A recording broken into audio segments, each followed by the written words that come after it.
সে আর একটা সিপাহী বিপ্লবের করুণ প্রতি অপেক্ষা করছে। আপনারা অনেকে ভাবতেছেন এইটাও কি সম্ভব? জামাতের ভাইয়েরা অনেকে বুঝে না, বলে কি করে সম্ভব? মনে করাই দেই, শহীদ নিজামী মুজাহিদ সাহেবেরা মন্ত্রী হিসাবে সর্বশেষ যখন সম্ভবত 2006 বা 2007-এও মন্ত্রী ছিলেন, বলেন তো তার কয় বছর পর তাদেরকে ফাঁসি দেওয়া হইল? 10 বছরও লাগে নাই। রানিং ফুল মন্ত্রী ছিল, লক্ষ লক্ষ মানুষ তাদের সাথে ছিল, তাদের মন্ত্রণালয়ে একটা পয়সার দুর্নীতি বের করতে পারে নাই।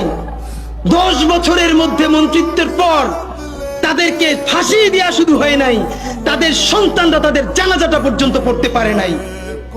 সংখ্যা দিয়ে হয় না ভাই, কোটি কোটি মানুষ দিয়ে সবকিছু হয় না। আজকে আপনারা প্রথম আলোর বিরুদ্ধে বলেন, এই যে আসার সময় বলতেছিলাম শায়েক রে, প্রথম আলোর প্যারালাল কাছাকাছি একটা পত্রিকা কি আমরা দাঁড় করাইতে পারছি? অনেকে বলে আমার দেশের কথা, আজকে শুধু বলি, পরশু জানলাম প্রথম আলোর 10 ভাগের 1 ভাগ বিনিয়োগ এবং আর্থিক সংগতি আমার দেশের নাই। 5 কোটি টাকা হইলে আমার দেশে একটা নতুন প্রেস কিনতে পারে, তাইলে পত্রিকাটা ঠিক মতো ছাপাইতে পারে, ভাড়া লাগে না, সেই টাকাটাও তাদের নাই। ভাই, ভালোবাসা দিয়া পয়সার কাজ হয় না।